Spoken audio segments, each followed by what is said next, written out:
तो हेलो दोस्तों, आज हम क्लास 10th का हिस्ट्री का first chapter the rise of nationalism in Europe पढ़ने जा रहे हैं। तो चलिए स्टार्ट करते हैं। In 1848, Frederic Sorrieu, a French artist, prepared a series of four prints visualizing his dream of a world made up of democratic and social republics as we call them. 1848 में एक फ्रेंच आर्टिस्ट फ्रेडरिक सूरियो था, जिन्होंने एक series of four painting तैयार की थी, जिसमें वो अपना ड्रीम वाला वर्ल्ड दिखाते थे, जिसमें कि हर एक देश जो है वो डेमोक्रेटिक एंड सोशल रिपब्लिक है। The first print of the series shows the peoples of Europe and America, men and women of all ages and social classes, marching in a long train and offering homage to the Statue of Liberty as they pass by it. अब जो उसका first print था उसमें बताया गया था कि जो लोग हैं यूरोप एंड अमेरिका के, जिनमें मैन एंड वुमेन हैं हर एक एज के और एक सोशल क्लास के, वो एक लॉन्ग सी ट्रेन में मार्च करते हुए स्टैचू ऑफ लिबर्टी के सामने आ रहे हैं और उन्हें रिस्पेक्ट देते हुए वहाँ से जा रहे हैं। As you would recall, artists of the time of the French Revolution personified liberty as a female figure.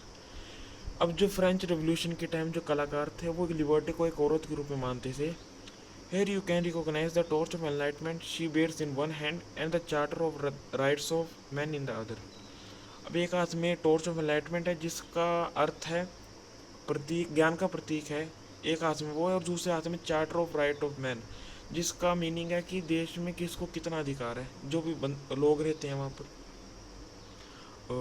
On the earth in the foreground of the image lie the shattered remains of the symbols of absolutist institutions. और जो image में जो नीचे आपको कई सारे टुकड़े दिख रहे हैं सिंबल्स के, एक राजाशाही के उनके टाइम के दिख रहे हैं, मतलब जो अब उनका जो पावर थी, जब उनके टाइम की पावर थी, वो इस टाइम ख़त्म हो चुकी है, मतलब रूल नहीं कर पाएंगे यहाँ, वो दिखाना चाह रहे हैं इस पिक्चर के थ्रू। मतलब है तो ये एक ड्रीम ही, पर वो ऐसा दिखाना चाहते हैं कि अब एब्सोल्यूटिस्ट की पूरी पावर यहाँ ख़त्म हो चुकी है और अब नेशन स्टेट बनना चाह रहे हैं। आगे बढ़ते हैं। In Sorrieu's utopian vision the peoples of the world are grouped as distinct nations identified through their flags and national constitution. जो फ्रेडरिक सूरियो की इस पेंटिंग से क्या बताना चाहते हैं कि हर एक आदमी अपने कंट्री के फ्लैग और उसके ट्रेडिशनल कॉस्ट्यूम से भी जाना जाना चाहिए। आगे बढ़ते हैं। Leading the procession they pass the Statue of Liberty or the United States and Switzerland which by this time were already nation state. इस पिक्चर में दिखाया जा रहा है कि यूनाइटेड स्टेट है और जो स्विट्जरलैंड है वो पहले नेशन स्टेट है, वो बन चुके हैं, और अभी जो फ्रांस है और बाकी कंट्रीज है वो पीछे ही रह गए हैं।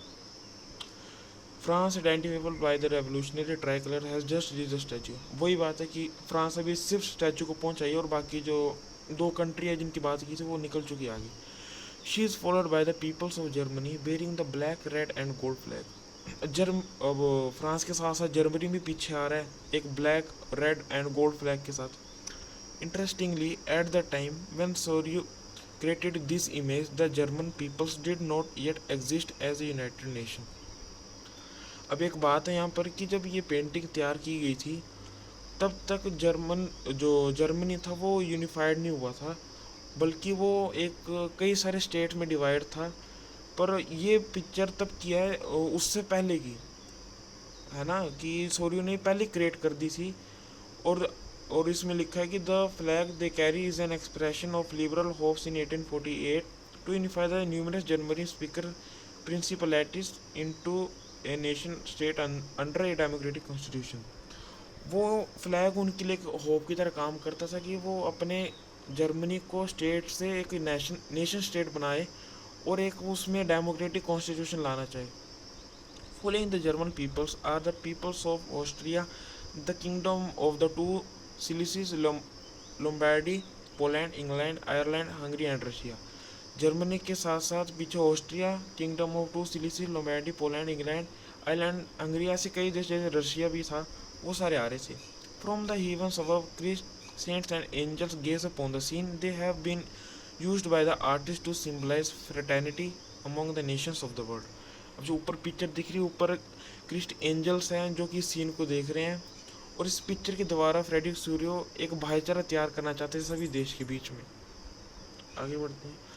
This chapter will deal with many of this issues visualized by the Sorrieu in figure Point 1 during the 19th century nationalism emerged as a force which brought about sweeping changes political and mental world of Europe।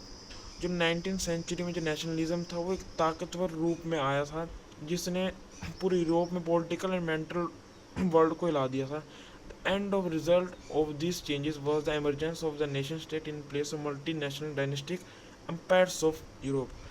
अब जो nationalism का and final result क्या हुआ कि जो वहाँ पर multinational dynastic empires थे वो ख़त्म हो गए और वहाँ पर नेशन स्टेट आ गए उसके बदले। मत और आगे था कि the concept and practices of a modern state in which A centralised power exercised sovereign control over like clearly defined territory had been developing over a long period of time in Europe। एक modern state वो होती है कि एक fix central power है, वो fix territory में rule करे। और but a nation state was one in which the majority of its citizens and not only its rulers came to develop a sense of common identity and share history or descent। पर एक जो nation state क्या होती है कि वहाँ पर सिर्फ एक कोई राजा नहीं बल्कि वहाँ के लोग जो हैं वो अपनी हिस्ट्री या फिर अपनी हिस्ट्री से या फिर आइडेंटिटी से महसूस कर सके अपने उस जगह की, उसको एक नेशन स्टेट बोलते हैं। और एक मॉडर्न स्टेट है जो आपको पहले बताया नहीं, में डिफरेंस कर लेना। This commonness did not exist from time immemorial, it was forced through struggles through the actions of leaders and the common people. और ये जो कॉमन फीलिंग है ये ऐसी नहीं आई थी, ये एक स्ट्रगल की उस रूप में आई थी। जो वहाँ के नेता थे उनके काम की वजह से आई थी और जो वहाँ के कॉमन पीपल्स हैं उनकी वजह से आई थी। This chapter will look at the diverse processes through which a nation states and nationalism came into being in 19th century Europe. अब इस चैप्टर के आगे ये बताया जाएगा कि नेशन स्टेट कैसे क्या है और नेशनलिज्म कैसे आया 19th सेंचुरी में यूरोप में। तो बस आज की वीडियो में इतना ही बताना था। अब अगले से हम स्टार्ट करेंगे नया topic, the French revolution at the idea of the nation. ये एक स्टोरी का आपको मैंने एक इंट्रोडक्शन दे दिया। अब अगली वीडियो में इसको अगले से स्टार्ट करेंगे हम एकदम नए से अगले टॉपिक से। तो बस आज की वीडियो में इतना ही। मेरे को लगता है कि आपको अगर समझ आ रहा होगा तो कमेंट कर देना कि जल्द से जल्द वीडियो है। Thank you.